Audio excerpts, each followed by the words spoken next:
Hey guys, Savage Joy here with Real Progressives.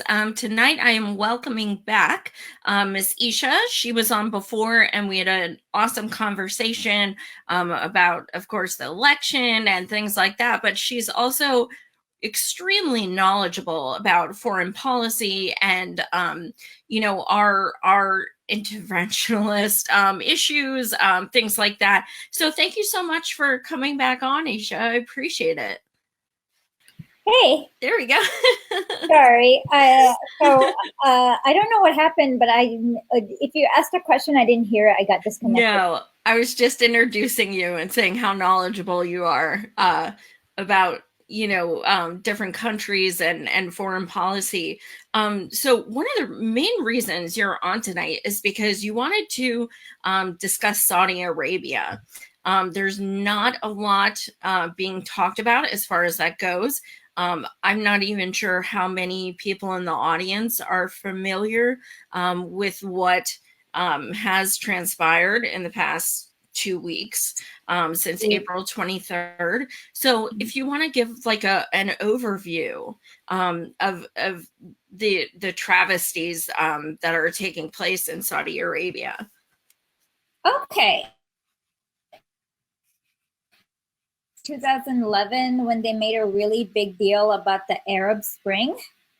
Well, like they seem to make a really big deal about places like Libya and uh, Syria, where it was kind of a fake Arab Spring. To be honest, there was a lot of like U.S. involvement, but in Saudi Arabia and Bahrain, um, and Bahrain, there was an actual uprising. So in the eastern area of Saudi Arabia, like most of Saudi Arabia, I hate calling that land that. Okay, I'm just gonna. I don't like calling it Saudi Arabia, just the way you guys would not like being called Trump's America. Right, right. Yeah. I hate calling it that land. Okay. But in the eastern area of or the Arabian Peninsula, there's a big Shia concentration, and the Saudi official system follows this like really it's a really twisted version of Sunni Islam. It's kind of like, I don't know if you guys are familiar, but imagine if the Quiverful movement just got power over the entire country. Like that's how strange the Wahhabi system is. And that system like is pretty bigoted in that they like in their books they literally say that Shias are pagans and idol worshippers. Like all those, like I'm sure you guys have heard about this, like it's always done in a way that says, oh, Muslims are so backwards because they execute people for witchcraft. That's not what's happening. What's happening persecuted for being Shia. Um, and Bahrain also has a Shia population, and a lot of people in Saudi Arabia and Bahrain are like in the east. A lot of Shias are related. Like one person, like some people have their cousins, like in Bahrain, and they both had a very strong uprising in the Arab Spring. It like lasted a year or long, but then came down the brutal crackdown, and by brutal, like they did not like spare anyone. I mean, they arrested children as young as 13. Um, and then they've sentenced these same children to end like 2 weeks to death. And 2 weeks ago, they killed quite a bit of them. They had a mass execution of 37 people. Of course, in American media, you saw that they killed 37 terrorists. But Right. if you were to look at Saudi Arabia's own records, they have killed 0 terrorists, 34 people who are Shia, and the two people who are Sunni. One of them got like killed for something vague, like being a member of a illegal terrorist organization. Sounds like I don't know whether he's what that means. But this the other one, this is really sick. His name was Khalid Al Tuarji, and he was allegedly arrested in 2007 for killing this guy, Major General Nasir Othman. And they tortured him so badly that he fell into a coma, and he could neither walk nor talk when he woke up from the coma. Yet they executed him and crucified him. Like they on like the scene as a warning to others. Like that is pure terrorism. But with regards to the Shia protests, about 3 years ago, 4 years ago now, like when with our previous president who made Saudi Arabia the head of the UN Human Rights Council, I'm not kidding. Like that same exact week, what happened was that they sentenced this boy, Ali Al-Nimr, who was 15, 16 when he participated in the protests, and to death by crucifixion.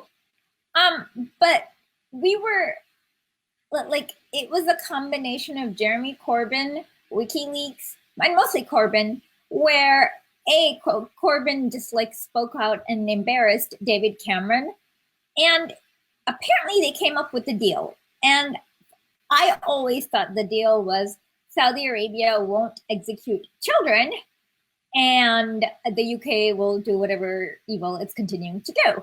But that was not the deal. Apparently, the deal is that they won't execute these three children, Ali Al-Nimr, Dawood Al-Marhoun, and Abdul Al-Zahir. But they were okay with executing so many others. Like last week, they killed 6 people who were under the age of 18 when they quote unquote committed the crimes. Let me just quickly go over the crimes. And it's on my pinned tweet on my Twitter too, if you guys want more information. Yes, if you guys have Twitter, definitely follow. It's at Esha Legal. She actually breaks down all 37 of the people, and it's just heartbreaking. I don't think I had information for all 37. I think I got about 29. Oh, okay. Are you there? Yep. Mm-hmm.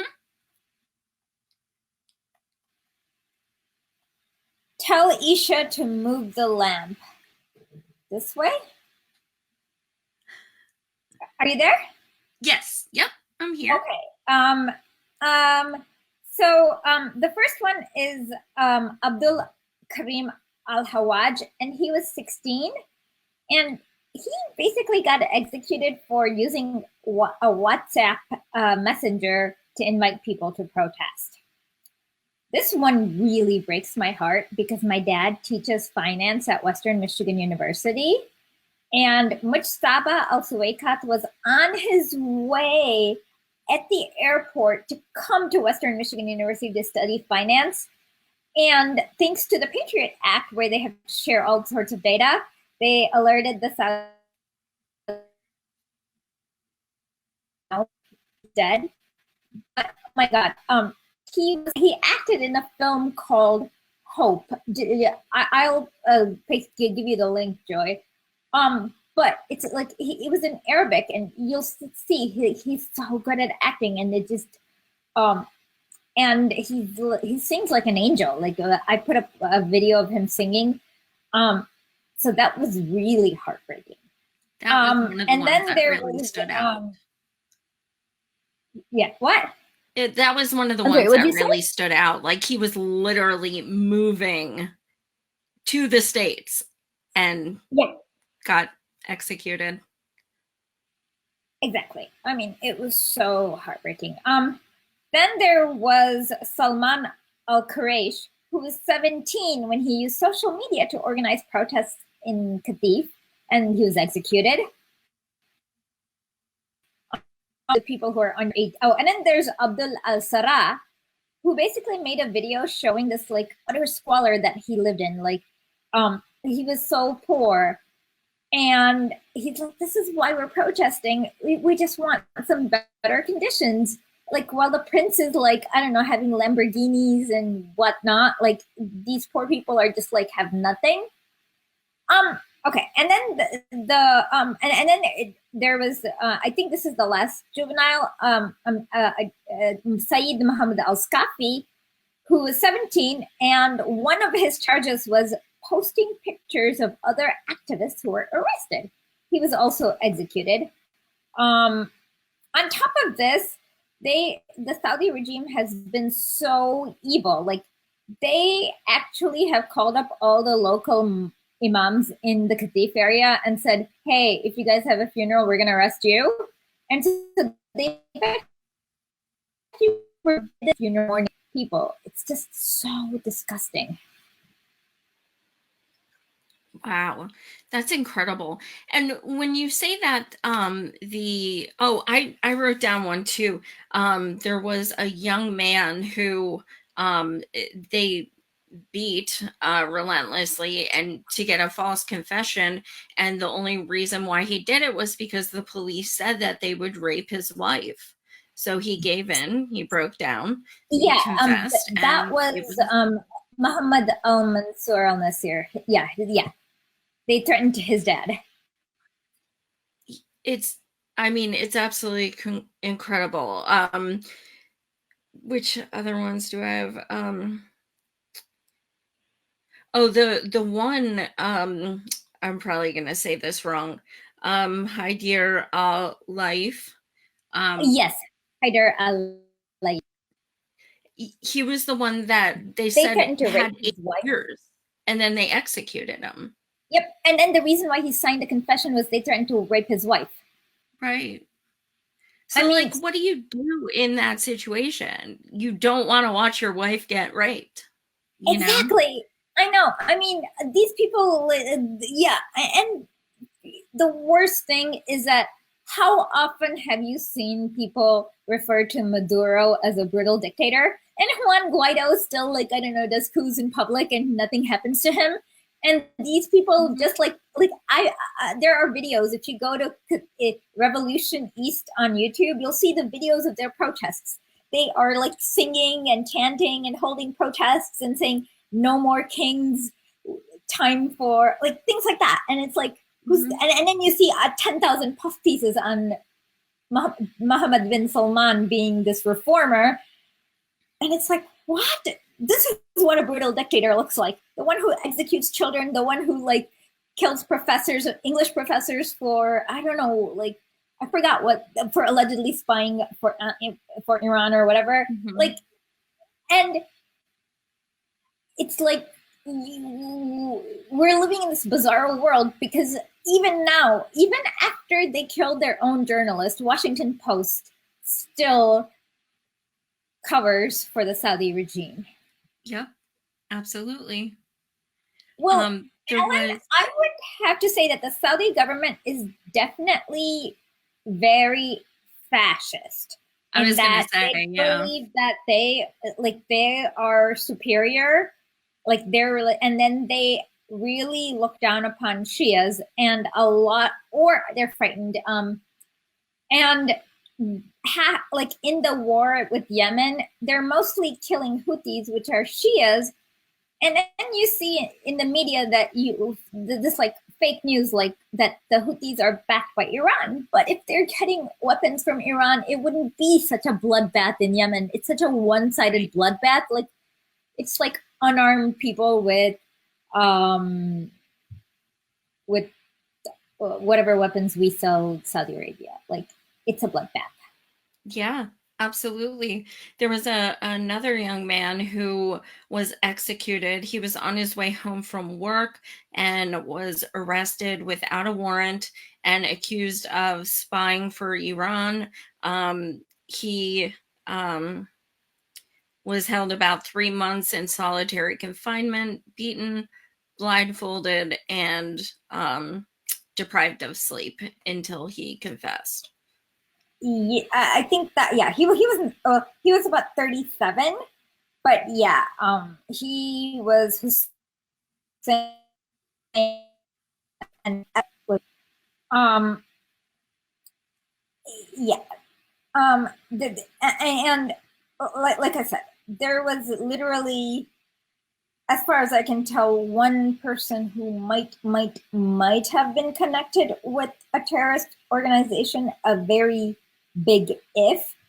Um, but every news, like New York Times, Time Magazine, NewsHour, Washington Post, the headline was Saudi Arabia kills 37 terrorists or terror-related crimes, and it's like no, like, and the thing is that like they just copied and pasted the press release from Saudi Arabia, like, and a simple Google search like I did Right. could have like actually said, hey, the Saudi government didn't even charge these people with terrorism. Maybe we should just not say that. Like, Right. and Absolutely. And people don't even really watch or read the articles anymore. They just look at headlines and share it. So to a lot of Americans, that was probably a victory. Yes, 37 less terrorists in the world. Because they don't do the research. So yeah, the exactly thought of, these people simply protesting the for horrible. democracy Hmm. that we allegedly um, that American values freedom and democracy, Right. like, and that's what they wanted. Right. And I mean, if you're living in squalor and your humanity is being threatened and you're seeing people dying, you would think, well, hell yeah, I'll go out and protest. But then if you protest, you may be executed. Well, the wrath of the state was so brutal. Like, I mean, I have not, I did not like expect this. Like that day. Oh, worst of all, um, the parents, like the Saudi authorities, did not even notify them. The parents learned it the same way we did on Twitter. I saw Imagine that. that, Yeah. like going on Twitter and learning your son's been killed. It's my understanding they didn't tell those being executed either. Oh no, they So never they did. didn't. Yeah. What they do is apparently on the day of, somebody goes in and drugs them, so that like if they're having a public execution, they're like nice, docile, and robotic.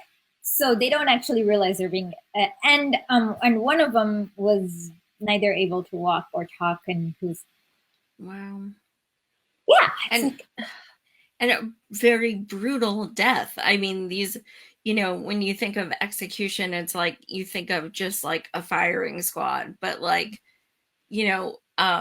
being crucified and things. well, yeah, no, what they did, it's really gross. I'm sorry. Let's just do a quick trigger warning.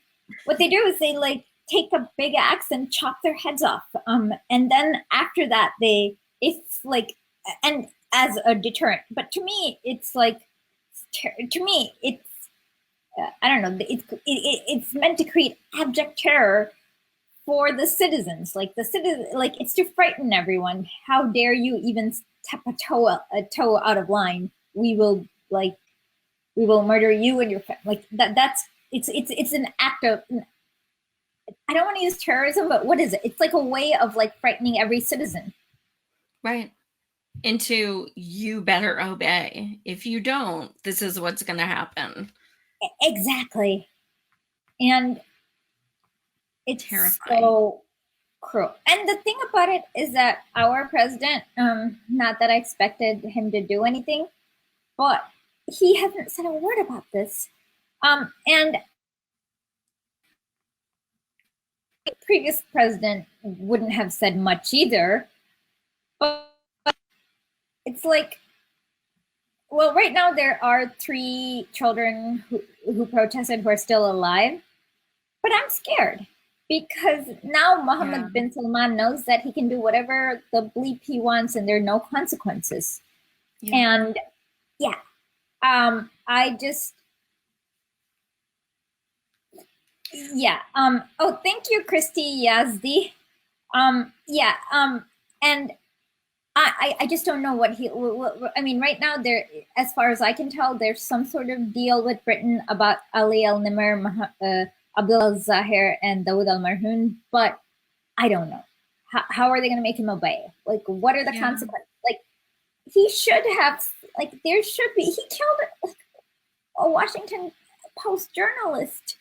um, Yeah.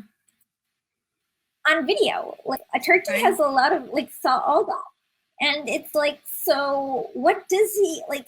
What does he have to do? Like he's committing genocide in Yemen. He is like waging a war against his in Alawamia in 2017 for the protests. They had a siege where they actually rolled in their tanks and like blew up a few houses, Oh and my yeah, God. so it's like they're also waging a war against their own citizens in the East, and I literally don't know. Like our support seems to be unwavering. Yeah, absolutely. Now, when you say one of the young man who was executed, one of the young men, um, you state that the Patriot Act was involved. Can you just kind of go deeper into that and explain Absolutely. how that's kind of, responsible in a way? Okay. So with before the Patriot Act, we were like you were not allowed to share data with every crazy despot that came to you and said, "Hey, this is our list of fugitives we want," or whatever. Like, even Interpol would not take like Saudi complaints. But the Patriot Act allowed for data sharing. Reciprocity. But then, okay. So the thing is that if you ask Saudi Arabia for their data, they're going to be like, "Oh, I'll only give you our data if you give us you give us yours, right?" But of course, when you make such a treaty with Saudi Arabia, you should be aware that they are more afraid of dissidents, intellectuals, like people who saying who don't want to be than they are of like any so-called quote unquote, I don't know, whatever, Al Qaeda. Since they are kind of responsible for sponsoring Al Qaeda. So you should have known. But then, so it passed, and like the only people who've ever talked about this data sharing issue is Bernie Sanders and Rand Paul. I mean, and yeah, do we want to let Saudi Arabia know, hey, this poor boy who protested for democracy, he's coming to study here in America? No. Yeah. And Saudi Arabia isn't the only country that the U.S. had gotten into this treaty after Patriot Act. It does it with Uzbekistan, where they like boiled dissidents alive while the CIA watched. Bahrain, um, Bahrain. I mean, Arabia, in that like they're not like mass executing children, but they are sentencing them to long periods of prison and stripping people of citizenship and making them stateless. Israel, uh, what other like Philippines. It's hard. Like there are so many of these like despotic countries that we should not be giving them any data about their quote unquote fugitives, and we do, and that's from the Patriot Act. So basically, what happened is that the fact that Mustaba was enrolled in the university here in U.S. was like flagged, and it went to the British, and then the British sent it over to the Saudis, and yeah, yeah, it's and that's like a consequence of the Patriot Act that no one understands. Like they're not only spying on us, but they're sending data about us to all these really horrible regimes that that we are probably, Wow. if That's we want pretty to say both terrifying. narrow. Yeah, it should be terrifying. Wow. Yeah, I mean, speaking of Bernie, the Khashoggi, is that how you say it? You're talking about the Washington Post journalist? Yeah. Yeah. He stated in one of his last articles that Bernie Sanders is like the only one he ever felt truly had his back on the way he felt about Saudi Arabia. Um, Well, he didn't. He mostly said. Hold on. Well, let me clarify. There's a lot of. We should be careful with Khashoggi because, for the most part, he was kind of a sycophant for the regime until the end. But he said that Bernie Sanders is the only one who he thinks is able to stand up to the Saudi regime. And that Which, to me is very important. yeah, absolutely. Um, We are mhm. embargoing oil from Venezuela while importing oil from Saudi Arabia.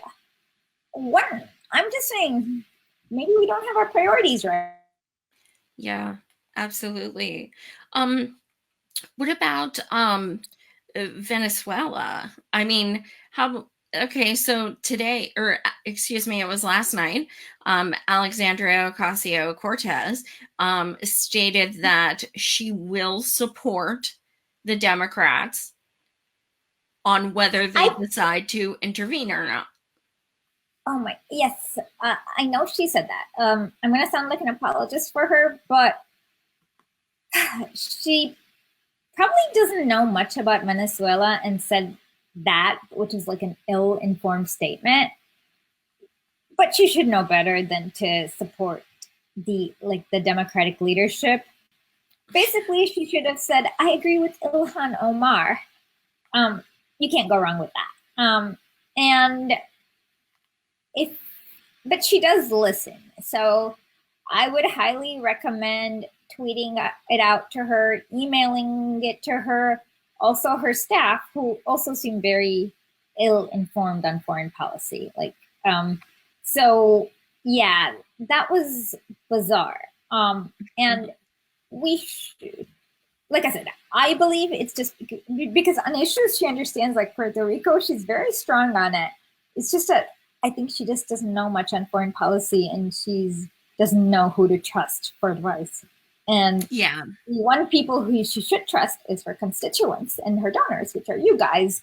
So you guys need to be very vocal about your pushback. right. Absolutely. And Bernie of course came out and he said, I do not support anything, whatsoever having any involvement. But what's that? Oh, Barney also said that he does not consider Juan Guaido to be the legitimate. He says Maduro is the legitimate president of America, of Venezuela, which is the right stance, unlike Joe Biden.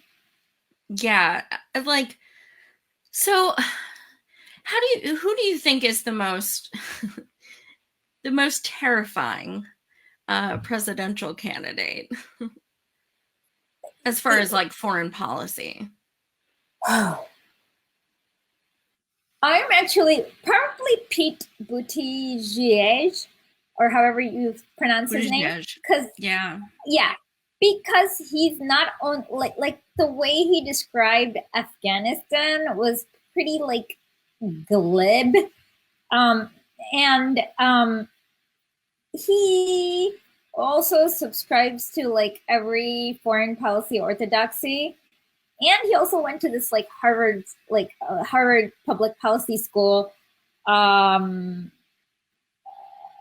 what's it called? I forgot, but I call it like the Institute for like mini Kissingers, where they you Yeah. go in and then you like come out as Henry Kissinger. So, Yeah. and I'm not entirely sure if he was or was not in the CIA. And he has a Hmm. very technocratic attitude. On top of that, he glorifies the US military and the US intelligence services. So I would be very frightened about him having any control of the foreign policy. I agree. He's very scary, especially he has praised Israel numerous times and Oh, I forgot disrespected about that. Palestinians. I mean, he's terrifying. He Well, my he's first introduction to him, like I had no idea who Florida. He said something like, "I did not carry a gun and an assault rifle in Afghanistan to like come and see Americans be shot." And it's like, what right. the bleep were you doing? Why the bleep were you in Afghanistan? Like you Yep. shouldn't have been carrying assault rifles there either. Hmm. And that was like the only time I heard. That was the first time I heard of him. Yep. Someone Oh, sent me that, and and I'm Alan like, Parker makes a very good point. Pete worked for McKinsey Group, yes. and yeah, and they're like for people who are not familiar, they're like they're like a private CIA, for lack of a better word. Often, like for example, if like ExxonMobil has a deal has trouble with like I don't know the guy in Uzbekistan, like they try to do some sort of weird management consulting, and yeah, so yeah, be frightened. Yeah, absolutely. I think I still think Joe Biden scares the hell out of me the most just because he has history of being so psycho. Um, Yeah, he supported every foreign policy intervention. Like he supported Kosovo, he supported Serbia, like the NATO bombing, he supported both of the wars in Iraq. Um, just so you guys know, you should Google George Herbert Walker Bush and incubators. Um, so yeah, the first Iraq war was just as big of a lie as the second one. But Bernie was against both of them. sure Um, was. um, yeah, and then oh, and 4 years ago, he tried to do like Joe Biden. Maduro accused Joe Biden of like propping up Leopoldo Lopez, who was like the Guaido before Guaido, and Joe Biden just called him crazy. But then now, when we look at it, it's like, oh no, Maduro was right. Um, yeah. So and then there's that Ukraine thing. Okay, let's do. Oh, okay. Oh, this gets juicy. So Hunter Biden, Joe Biden's son, was named the head of, I believe it's called Burisma Holdings, which is Mhm. this oil and gas company in Ukraine. And not the head, I'm sorry. I'm sorry, he was not the CEO, but some other like really, really, really important top corporate position. I forgot what it was. Um, well, what happened was that there was like an independent prosecutor in Ukraine who was investigating that company for corruption. And Joe Biden basically threatened Ukraine with like aid and said, "Hey, if you don't fire this prosecutor, oh, we're gonna stop sending you guys aid." But then like the really psychotic part about it is that earlier this year, there's a video of him bragging about getting that prosecutor fired in um in the Council of Foreign Relations meeting. So yeah, that it was just so disgusting. And like at that time, like when in 2014, when Hunter Biden was named, I can't remember what the position was, but let's just say uh, a powerful exec position. The White House said there was no conflict of interest. It's like, Right. come on. Right. Absolutely. Yeah, this just came out within the past few days, guys. So definitely check that out. I have some stuff on Twitter about it. What can we do to wake people up about this shit? Because it's like so many of his fans just have Obama nostalgia and they Well, don't want to learn. well, that's the thing. People with Obama nostalgia were happy with nice words, and don't care about foreign policy. They just don't care. So we can't wake them up. But what we can wake up is the 64 million people who didn't vote because they found both parties to be equally disgusting. Hmm. Absolutely. So who's your pick, What do you or mean? who's your candidate pick? Obviously, it's Bernie. Yay. I mean, What are your thoughts on Tulsi? I know some people are very, very mixed. I'm going to probably upset a lot of your fans with my thoughts on Tulsi. I've already upset them with my thoughts on Tulsi. Okay, we can still get along even if we disagree on Tulsi. But what it is what she is good at is that she's really good at like listening to the pulse of the nation and triangulating. So that's actually a good aspect because you know that you can control her. But her like instinctive reaction is deeply reactionary. She belonged to this very like she went to this like pretty right wing Hindu ashram who believe in like the Hindu nationalism, which is kind of like white supremacy. It's not an exact one to one correlation, but it's a good kind of rough thing. Like Like, and so she was always a big supporter of Modi. And Modi and the BJP have helped her raise a lot of funds for her congressional campaign. And I did some digging, and like she's actually gotten like some like neocons like donating to her. Um, and even 4 years ago, like she was like co-sponsoring bills like supporting Leopoldo Lopez, like um, and now suddenly she just turned. But it's okay that she's turned. I'm glad she's on the right side now. But if her core instincts are wrong, I personally wouldn't trust her. She has very hawkish instincts. A few years ago, she was peddling in the Islamophobic. What was the weird with the moderate rebel? Like she was like she wanted to she wanted to divide Iraq into three different countries. Like this was a bit. I have it posted on my Twitter somewhere, but like it was really like really horrible. Like, and she was like, we must get rid of ISIS. And it's like, no, it's not our business because ISIS is not attacking the US. ISIS is in Syria. It's the Syrian government and the Iraqi government's business to deal with that. And they've done a good job dealing with that. And yeah, so I think she's good on domestic stuff, maybe. But like I said, what she's and then there's this interview with this like Indian reporter where Tulsi, like it was not that long ago, maybe 2 years ago, they asked her like, "What do you think of torture?" And she Yeah. gave this like wishy-washy response instead of saying torture is bad. She gives a Sam. So, do you guys know who Sam Harris is? And I apologize Mm-hmm. if you don't know who he is, and now you do. But he's this like really racist new atheist, and he Mm-hmm. wrote this editorial about torture, and he had this like fake scenario about a ticking time bomb, like with a baby or something, and whether you should torture somebody to figure out where the time bomb near a baby is or something like that. And she used that same scenario. Um, yeah, so that's why I am very uncomfortable with Tulsi Gabbard. Um, I but You raise a lot of the same concerns that a lot of people do.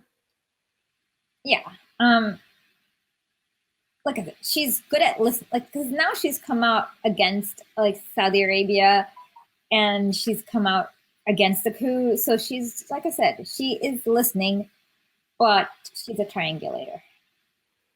Right, right. And I think one of the things that I notice people doing is they equate her being in the service as being very knowledgeable about foreign policy. But we do No. have to, look at facts. I absolutely think she has grown. I absolutely think she has Oh, changed. But, Alan Parker is also she's going up against a dude who's on the right side of history for 40 years. So, yeah. Yeah. Oh yeah. And then like when Israel was doing their like awful bombing of like where they just destroyed everything in Gaza in 2014, she actually co-sponsored a resolution condemning Amnesty International for investigating the war crimes. whoa. Yeah, that was insane. Oh my God. What year was that? 2014. Wow. That I did not know. Yeah. Um. And so yeah, she has, and she yeah she has pictures of well both the Adelsons and Rabbi Shmuley, and she'd spoken in this like right wing pro Israel conference quite a few times. So yeah, her views in the past have been very mixed bag. And the thing about it is that if you're inside the service, like sometimes it's hard to say, "Hey, we are the baddies." So you try to justify it Absolutely. by, and so you try to leap circles. So not everyone in the military, like there are some people who come back from the military and they're like, "Oh my God, what have I done? I've gotten into a war for oil, like, and then I've killed all the like," and who are true leftists who come back as leftists, but not everyone does that. Right. Absolutely. That's a really great point. Um, one of the things that also a lot of us have trepidation about is a lot of us don't want to not attack her but give too much negative info about her because we do think there's a chance Bernie might pick her as VP. No, he won't You pick don't her. think? Not with Faiz Shakur as his campaign manager. Oh, oh. Do you see him as not really meshing with her? No, I mean he knows who she is. Like I just don't. I don't think he will pick her as a VP. I don't know who he'll pick, but remember, it is not the VP position that's important because that's mostly ceremonial. As you learned from Obama, what are do you know what the important positions are? Secretary of Secretary of State, State. Secretary of Treasury, and and Labor Secretary. Those are the three. And yeah, make sure you guys get the answer from the candidates now. Like, who are you going to pick for that? Because that tells you a lot. Like, are they going to pick like a Wall Street banker, or are they going to pick Stephanie Kelton for Secretary of Treasury? Are they going to be picking some crazy neocon, or like somebody like I don't know, and like Medea Benjamin as their Secretary of State? Like those are three important. Yeah. So VP is mostly ceremonial, and don't obsess about it. Definitely like follow up with candidates about who their Secretary of State is going to be. That's so Right. important. Absolutely. That's a great point. Yeah, I mean, like, I think Elizabeth Warren's would just be like disaster. I can picture her picking like just what's that? Elizabeth Warren has been pretty problematic on a lot of foreign policy issues. Like, I think just about 3 months, 2 or 3 months ago, she mentioned this like argument with Israel with the where she mentioned the demographic change. Mm-hmm. That's one of the most racist things you can ever say. Like it's like, Yeah. hey, Israel won't survive if too many black and brown people get born. Like Mm-hmm. that's just yeah. I was pretty surprised that she did that. Like Mm-hmm. said that out loud. And so yeah, and the fact that she's just really bad at strategy. Like Yeah. her She page. is. Have you guys seen her page, her fact checking page, where it's like on all caps? No, Elizabeth Warren is not on Risperidol. No. Okay, everyone. Okay, go to facts.elizabethwarren.com Oh my right now, God. like on a different browser, and you'll see. Like the very first thing is where she's like denying rumors about herself, but like Oh my it's God. kind of like saying I'm not a witch. Oh my God, Yeah, that's so it's a good funny. laugh, but it's like, oh my god, who is she hiring and why? What's she doing? Because she's great on some things like bankruptcy policy, but she's really kowtows to the establishment. She's not very courageous or stands up, and I don't think we can have a kowtower who speaks progressively. Right. Because Yeah, we've she had that met with Obama. Hillary Clinton like 3 months ago after she announced. I don't hold meeting with Hillary Clinton as much as hiring people who are on her staff against her. Like, it's like, why would you hire? Like, would you hire this? Like, my analogy is, would you hire the captain of the Titanic to steer your ship away from the iceberg? Like, that's yeah, that's more problematic as hiring Hillary's people. Like, Yeah, they've proven that they cannot win elections against Trump. right? Absolutely. And she's trying to take Bernie's ideas, which is really frustrating because she's getting so many like people praising her like, "Oh my God." On Uh the yeah, yeah, but I don't see her igniting anyone's fire in real life. You see what I mean? Um, People in the media, because she's kind of wonky and um, she kind of like, and she's soft spoken. So, like, if you're in Washington, that plays well because you like wonky, soft spoken people to like write your think pieces on. But I don't mhm. actually see her being able to light anyone. Like, she's, when you listen to her speak, she's kind of boring. Very. And I think if she were on the debate stage with Trump, he would freaking destroy her. I mean, He absolutely already got herself destroy her. trolled with that DNA test. Hmm. Like Yeah. she bowed down to him by doing that. She said, "Look, I'm going to let you bully me and I'm going to Oh show my you." God. Oh my God, this is funny. Sean Whitlock said something. Oh my God. This is also on her page. No, Elizabeth Warren does not have a racist artifact in her kitchen. What? I mean, What?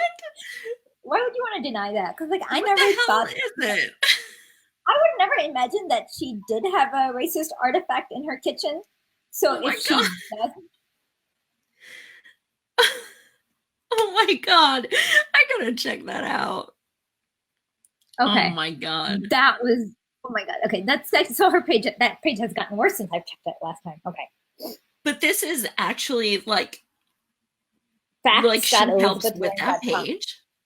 Yeah, just no, it's her official facts.elizabethwarren.com. Oh my God. Oh my God. Yeah, Uh, it's like the worst. Okay, yep, he says it's on there. oh my Um, God. oh, oh, I forgot. I was gonna mention Amy Klobuchar and her something. She said something really disturbing last week in her town hall about foreign policy, but I can't remember. Oh, she's a mess. Oh, she said we're at war with Russia.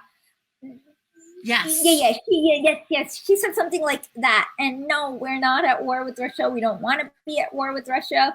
And being at war with Russia is a bad thing because they are another nuclear country. They have just as many weapons as we do. Their military is just as strong. And it's a great way to destroy all life on Earth. Right.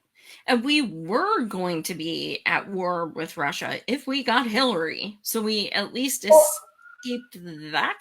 I don't know what we were going to do. But yeah, like with Amy Klobuchar, like we don't have any proof that the DNC was even hacked. It could have been illegal. We don't know that.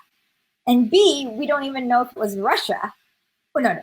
B, we don't even know if it was like a citizen of Russia or some random person in Russia. Like we don't even know like if it was leaked. And like to blame Russia is just like That's it's what I call dangerous. it's the democratic version of Benghazi. Yeah. Like I got caught under Bosnian sniper fire.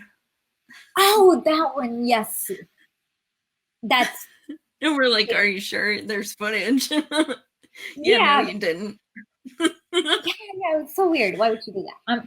But yeah, this is like a lot like I don't know. And the thing about it is that no matter what you may or may not think of Putin, what happened in the 1990s was that Clinton went in and like actually stole like two elections. Like Mark Ames writes about like wrote about this. Like they even bragged about it in Time magazine.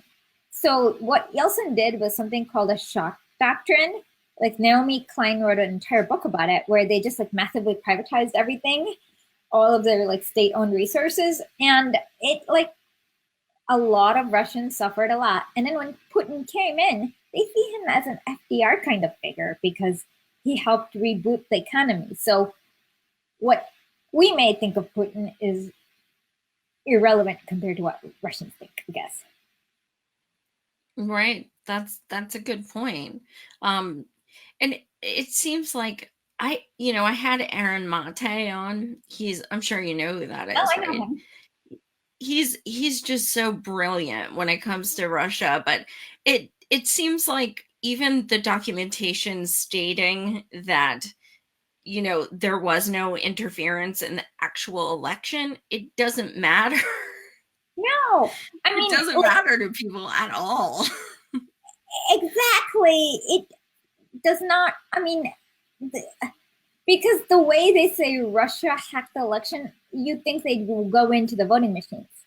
No, they Right. mean like random Facebook memes or whatever. And my thing is, for the DNC, why aren't you hiring those Russians if you can like swing an election with like $100,000 of Facebook memes? Like they should be on your like social Right. media team Right. today.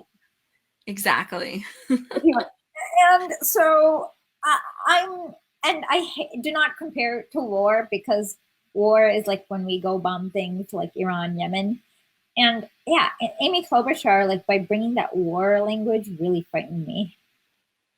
Yeah. And she's simply not intelligent enough to I I don't think she has enough knowledge to even handle those kinds of decisions. She's also against Medicare for all, free college, things like that. Um, eh, I'm like Bernie, period. Like there is I mean, no one like else who there's compares. literally no one else but like to me like Bernie's a bit to the right of me. Like you know what I mean? I wish there was Yeah, like we need somebody like Jeremy Corbyn, um yeah. but Well, Bernie's going to be meeting with Jeremy, which is really exciting. oh no, yeah, they get along really well, and they've like borrowed each Yeah, other's techniques. Like, and Jeremy Corbyn is a like very good tactician, and he's also a little bit. He speaks in a way that makes it harder to smear him. I know it sounds weird, but with the UK press, whenever they try smearing him, it just like hyperventilation, like it just yeah. like goes and that's because of the way he speaks. Like, so there's a lot to learn from Jeremy Corbyn. Yeah, absolutely. Yeah, he's amazing. I had a young gentleman from the UK on and he was, discussing I don't understand why your country doesn't have universal health care and stuff. So we were, going over these things and we talked about Theresa May and Corbyn and of course they're all in love with him, you know what I mean? Because Mm-hmm. he's pretty amazing. So yeah, I think if Bernie doesn't win this time, I say we just all go to the UK. I mean, but I think Bernie will win. And oh, by the way, another Biden gaffe. Today he got Margaret Thatcher confused with Theresa May. Excuse me, guys. I know I saw that. Oh my god. And she's been dead for like 8 years now. I don't know, for a long time. So yeah, Oh it's my like god. it's. I mean, it's. I don't know if his faculties are failing him or like if he's always been this uh, bad at basic knowledge. Well, did you see his speech from 2 days ago where he was No, slurring his words and like no. he acted like he was either having a stroke or on pain pills. I mean, it was Okay. like just all like like it was really incoherent. And the past 3 days, his staff has been body blocking any reporters who want to ask him questions. They have not Why? allowed it. Oh, because Yeah, they haven't prepped him for the right answer. exactly. Exactly. Because So they are they're afraid. literally body blocking. Like this one guy was talking about it on Twitter, and then like three other reporters joined in and was like, they did that to me too. So they don't want him talking because they Okay, know he's a freaking tool. and yeah, and he has not been prepped on all the right ways to answer all the questions, I guess. So that's just bizarre. I don't even know why he's running, but I'm okay with some more centrist running. The more, the merrier, because it'll become like 2016. Like you know how Donald Trump uh, like pushed away all the establishment people because there were 18 of them, and you couldn't tell the difference between one psychotic neocon and the other. Like that's the Right. same thing with many centrists. You don't want more progressives running, but you do want more centrists running. I'm worried that they are still gonna get votes and delegates. Well, And you have to that's get 15% votes to even get a single delegate in each state. right, right. So it's not mathematically possible for all of them to get any delegate. You see what I mean? Right. Absolutely. A lot of us feel like the DNC has has that many people entering simply so Bernie doesn't get the 51 that he needs. I actually think it's not quite the DNC. I think it's what it is that it's the donors who are like frazzled, and it's like different groups of like donor people are like pushing different candidates, and so um, yeah, I don't think this is the DNC as much as the donors who are just like kind of frazzled and all over the place. And then by the time they figure out their bearings, let's hope it's going to be too late. Like, but yeah, like because it seems like Wall Street is backing Kristen Gillibrand. Um, the like the bread and butter corporations seem to be backing Joe Biden, and Kamala Harris is getting like the Silicon Valley people. So Yeah. it's like so it's like the different donor classes are not quite aligning with each behind one candidate, and That's a that's good what. point. Yeah, absolutely. It's interesting to see how much Kamala has kind of lost the spotlight. I Um, know. I wonder why. Like it seems like it seems to me it seems like like like some sort of like PR trial and error. Like they yeah, first tried it with her, and then it's like okay, then they went to Pete Buttigieg. Now it's with Biden. So I'm wondering yeah. like what is this like PR? Uh, Hmm. who's I the think like, Gillibrand might drop and endorse Kamala, and that'll give her like some news, and give her a few points back or something. Um, I don't even know why Gillibrand's in. She's polling at 1%. um I yeah, and she also promised not to run in 2020 but Yep. finish her term. So she should have like Yeah. stuck to that first promise. Yeah. Well, somebody told me the other day that Cory Booker um is registered to still run for his position in New Jersey. As a So, senator? yeah, but Oh, apparently that's legal. yeah, it is because in 2000, I don't know if you remember, but Joe Lieberman both ran as a senator and a vice Yes, president. that's right. That's right. Yeah, so it's like how much confidence do you have in yourself if you're still running for your other position too? I know. Like I think. I mean, at this point, it's okay, but I think by like August at least, you should like pull out from one of them. Oh yeah. Yeah, well the debates are going to start next month. I believe it's the 13th, 14th or 15th, somewhere in there. They're going to have two nights because there's 22 Dem candidates now. Mhm. But the interesting thing is because so many people have joined to run, they are now raising it from 65,000 individual donors to 100,000 Oh, individual donors. So Tulsi has not made it now. has She's only Bernie at made? 69. Okay, so Bernie's the only one who's made it. He's in for sure, which is kind of all Okay, I care who about. has 65? Who else has 65,000 individual, 100,000 individual donors? Well, I don't think anyone else does. Remember, I donors are different than donations. um yes, that is correct. Oh, you guys It know is. what Andrew Cuomo did, right? In his New York race, he had his staff like each donate like $1 Yes. like 50 times. Yes. Yes. Yeah. Yeah, so I mean, I think oh, what's his name? Castro. He just made 65 the day they came out and bumped it to 100.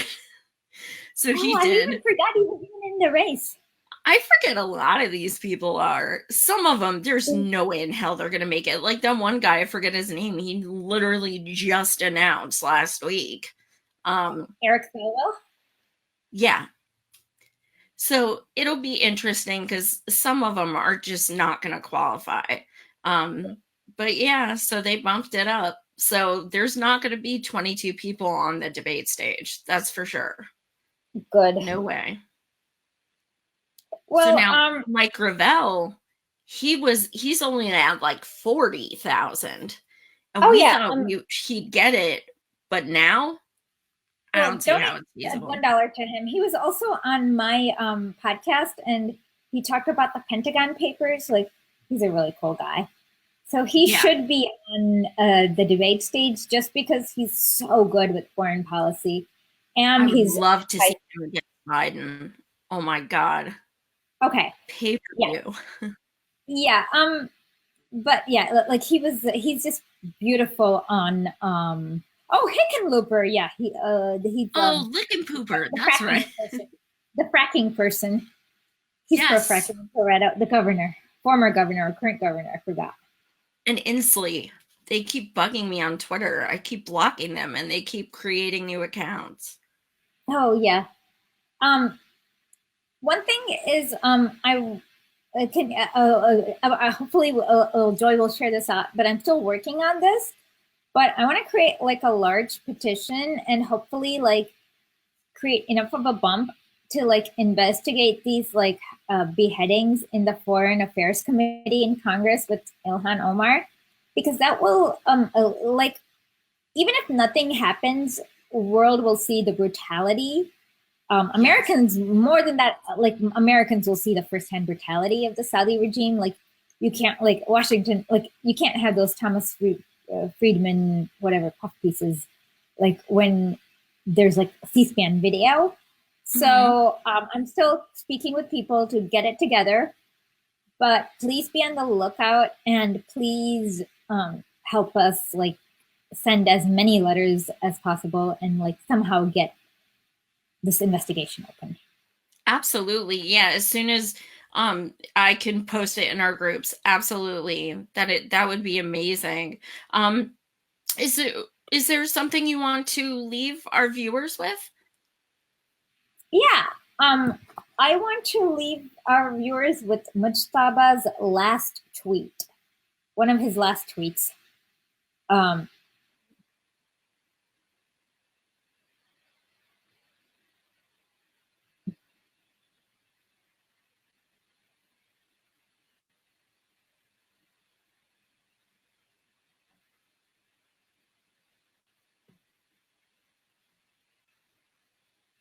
he actually coded V for vendetta, and you know what he said? Beneath this mask, there is more flesh. Beneath this mask, there is an idea, and these ideas are bulletproof and cannot be killed. So, yeah, let's keep the revolution Wow. going. Wow. Goosebumps. That's haunting. Yeah. Wow. Well, thank you so much for joining us again. Do you want to give your podcast info and Yeah. your Twitter, all that fun stuff? Okay. Yeah. Our Facebook page for the Saudis are facebook.com/SAVENIMR, Save Nimmer, which is Ali's last name. My Twitter handle is Esha Legal.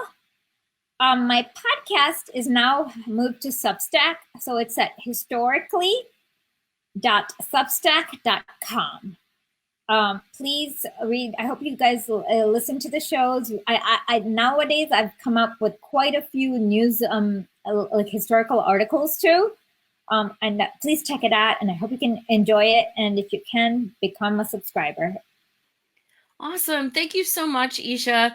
It Thank was you. enlightening as always. I love getting a chance to talk to you. You're so knowledgeable about things we typically don't get to hear about. So thank you so much. Have a great day. You too. Take care. Thanks for watching, Bye. guys.